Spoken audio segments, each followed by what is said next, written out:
नमस्कार दोस्तों, स्वागत है आपके अपने crazy tips medicine YouTube channel में। दोस्तों आज अपन लोग जानने वाले हैं किसी भी पेशेंट का लंबन पंक्चर होता है, यानी कि शॉर्ट फॉर्म में बोलते हैं एलपी होता है।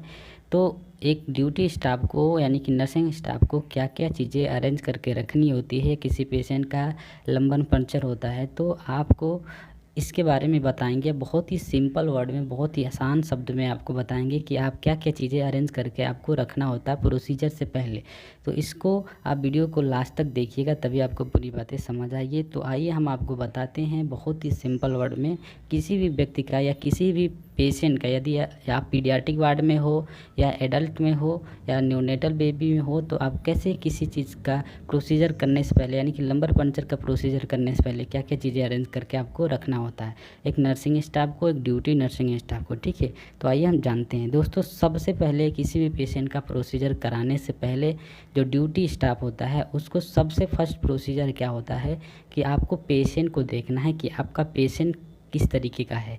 यदि पेशेंट कॉन्शियस है या सेमी कॉन्शियस है या बिल्कुल अनकॉन्शियस है या बिल्कुल स्टेबल है बट बहुत ही ज़्यादा इरिटेबल है। ठीक है, इस तरीके से आपको पेशेंट को वॉच करना है और देखना है कि पेशेंट किस तरीके का है। उसके बाद से आपको अगला स्टेप क्या है आपका कि आपको उसके बाद से उसके अकॉर्डिंग आपको मेडिसिन्स रखनी है, क्योंकि मेडिसिन बहुत ही ज़रूरी है। यदि बहुत ज़्यादा इरिटेबल पेशेंट है तो आपको बिना सीडेड किए उसका एलवी लंबन पंक्चर नहीं कर सकते हैं। तो इसलिए दोस्तों आपको जो भी आपके ड्यूटी डॉक्टर होंगे उनसे आपको पूछना है कि सर इसको कौन से सीडेटिव मेडिसिन देना है। आपको कोई भी नर्सिंग स्टाफ अपने खुद के मेडिसिन को नहीं देना है, डॉक्टर से एडवाइस ले लेना है कि इसे कौन सी मेडिसिन देना है। तो इसलिए आपको सबसे पहले सीडेटिव मेडिसिन पेशेंट को अकॉर्डिंग देख के आपको रखने होंगे।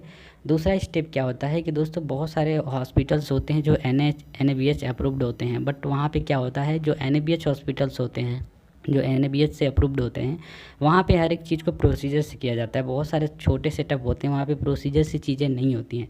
तो आप यदि बड़े सेटअप पे करते हैं आपके अकॉर्डिंग जैसे भी होता है आप उस तरीके से कर सकते हैं। बट आपको दूसरा स्टेप क्या है कि आपको सबसे पहले गाउन रखना है एक, ठीक है, यानी कि PPE रखना है, यानी कि पर्सनल प्रोटेक्टिव इक्विपमेंट आपको सारे रखने हैं। जो भी डॉक्टर्स आपके लंबन पंक्चर करेंगे, LP करेंगे, उनके लिए PPE किट रखनी है, यानी कि पर्सनल प्रोटेक्टिव इक्विपमेंट में सारे आते हैं। जैसे आपका गाउन हो गया, शू कवर हो गया, हैंडीकैप हो गया, ग्लव्स हो गया, सर्जिकल ग्लव्स आपके होने चाहिए। तो ये सब सारी चीज़ आपका दूसरा प्रोसीजर में आ गया। तीसरा प्रोसीजर क्या है कि आपके पास ट्रॉली होनी चाहिए। ठीक है, उसमें आपका स्प्रिट होनी चाहिए, बीटाडीन होना चाहिए, ठीक है, टिंचर होना चाहिए, ठीक, ये सारी चीज़ें, कॉटन होनी चाहिए और क्या होना चाहिए, कट शीट आपके पास होनी चाहिए। ये सब सारी चीज़ें आपका तीसरा प्रोसीजर में आता है। चौथा प्रोसीजर क्या है कि आपके पास स्टरलाइज एक ट्रे होनी चाहिए, ठीक है, LP ट्रे जिसमें आप सारी चीज़ें रख सकते हैं। ठीक, दूसरा प्रोसीजर क्या होता है कि LP नीडल, बहुत सारे जगह पे आपके LP नीडल से होता है। जैसे एडल्ट में क्या होता है LP नीडल से होते हैं प्रोसीजर, और न्यूनेटल बेबी होते हैं, पीडियाट्रिशियन होते हैं, वो लोग डिस्पोजेबल नीडल से भी कर सकते हैं। 23 गॉज के नीडल से भी बहुत जगह पे ऐसे LP हो जाते हैं। ठीक है, तो आपको इस तरीके से LP नीडल रखने हैं और डिस्पोजेबल नीडल दोनों रखने हैं, चाहे एडल्ट हो चाहे पीडियाट्रिक हो। ठीक है, दूसरा क्या होता है, तीसरा आपका स्टेप क्या है कि आपको 2% जाइलोकेन रखने हैं। ठीक है, 2% जाइलोकेन, जिस एरिया से हमें LP पंक्चर करते हैं तो उस एरिया को हमें सुन करने के लिए 2% जाइलोकेन रखना होता है। अगला जो चीज़ आपको अरेंज करना है दोस्तों, आपके पास सर्जिकल ग्लव्स होने चाहिए। ट्रे में एक सर्जिकल ग्लव्स होने चाहिए जो डॉक्टर के अकॉर्डिंग आप नंबर अलग अलग नंबर के रख सकते हैं, 6, 6.5, 7 नंबर, 7.5 नंबर। ठीक है, उसके बाद सिरिंजेज आपके पास होनी चाहिए 10 ml की 2 और 2 ml की 2। ठीक है, क्योंकि आपके पास जब सिरिंजेज रहेंगे तभी आप उस फ्लूइड को कलेक्ट कर सकते हैं। ठीक है, सिरिंजेज होनी चाहिए और सिरिंजेज एक जाइलोकेन के लिए भी होना चाहिए ताकि डाइल्यूट करके उस एरिया को लगाने के लिए जाइलोकेन सिरिंज से हम ताकि उसको पेशेंट को सीडेट कर सकें, उस एरिया को सुन कर सकें।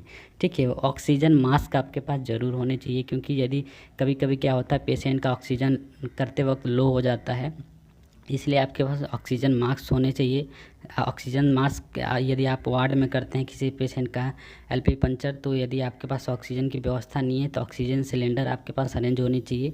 सारी चीज़ें ऑक्सीजन की जो भी चीज़ें होती हैं वो अरेंज होनी चाहिए। नेजल प्रोन होना चाहिए ताकि यदि ऑक्सीजन से नहीं मेंटेन कर रहा तो आपके पास नेजल प्रोन भी लगा के ऑक्सीजन दे सकते हैं। तो ऑक्सीजन मास्क और नेजन प्रोन दोनों होना चाहिए आपके पास। सीडेशन के लिए मेडिसिन होनी चाहिए, जो भी सीडेशन की मेडिसिन आती है, मेडाजोलम, कीटामिन, जो भी चीज़ें आती हैं डॉक्टर के अकॉर्डिंग आप पूछ के रख सकते हैं। उसके बाद से आपके पास जो भी इंटूबेटेड चीज़ें होती हैं, जैसे कि लैरिंजस ईटी पेशेंट के अकॉर्डिंग उसको कितने नंबर का ईटी लगेगा, उसके अकॉर्डिंग आपके पास ईटी अरेंज होने चाहिए, एम्बू बैग होना चाहिए। तो ये सारी चीज़ें, कोई भी छोटा हो प्रोसीजर हो रहा है या बड़ा प्रोसीजर हो रहा है, तो उसके अकॉर्डिंग आपको सारी चीज़ें ये जो हमने बता रखा है, इन सारी चीज़ों का आपके पास अरेंज होना चाहिए। वैसे दोस्तों ये सब चीज़ें बहुत नीड नहीं पड़ती है किसी पेशेंट का एलपी करते वक्त, बट कभी कभी क्या होता है, किसी पेशेंट का लंबन पर्चर होते वक्त भी ये सारी चीज़ें घटित हो जाती हैं। बाई चांस आपके पास मान लीजिए लैरिंजोस्कोप नहीं है या एम्बू बैग नहीं है, बाई चांस उस पेशेंट का लंबन पंचर करते वक्त तो उसका ऑक्सीजन लो हो गया, तो आप क्या करेंगे? आपके पास अरेंज रहेगा तो आपको ढूंढना नहीं पड़ेगा। इसलिए कोई भी छोटा हो या बड़ा प्रोसीजर हो रहा हो, तो उसके पहले आपको ये सारी चीज़ें जो है अरेंज करके रखनी होती है।